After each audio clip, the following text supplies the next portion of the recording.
Whether you've just built your PC or want to install Windows on an old laptop, this video will show you how to make a Windows installer to quickly and easily install Windows on almost any device.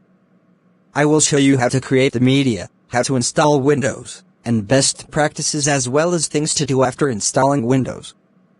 If you find this video helpful, please stay to the end as I have a favor I'd like to ask you all.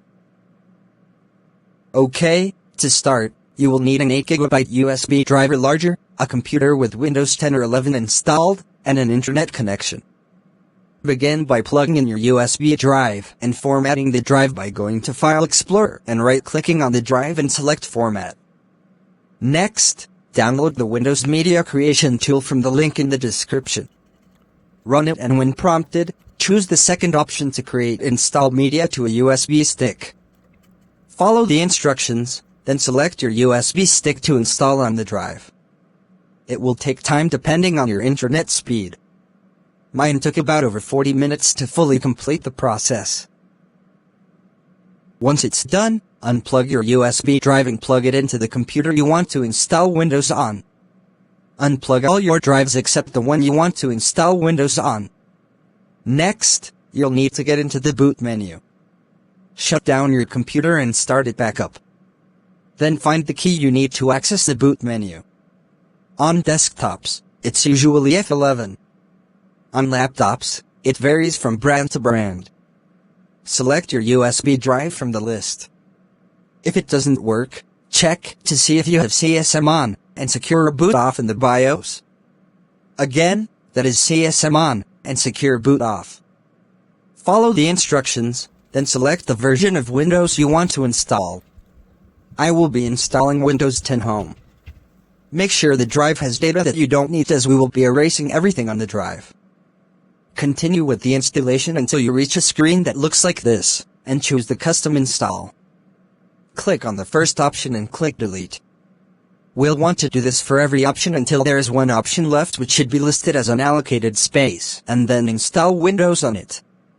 It will take time depending on the speed of the drive, the USB stick and the interface, but it will automatically restart after it's installing.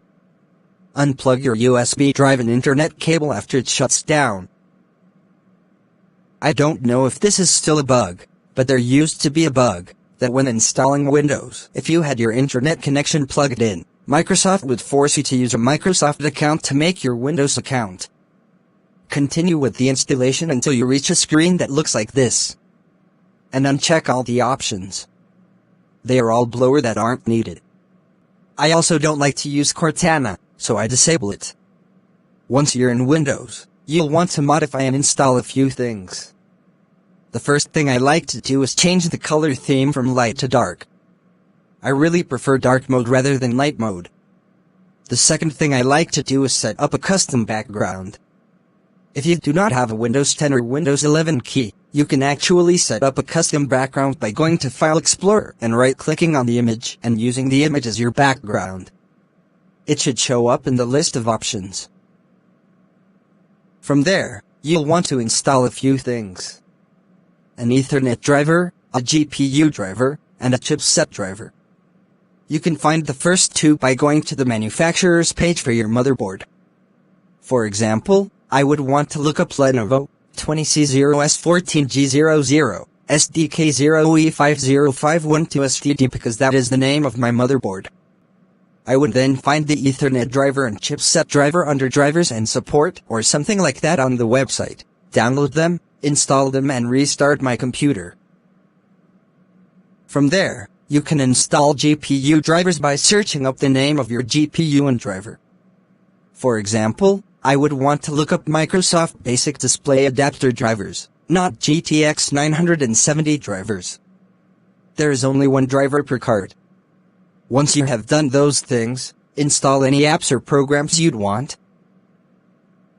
Alright, if you found this video helpful, I'd like to ask your help. I'm subscribed to Brandon Yen.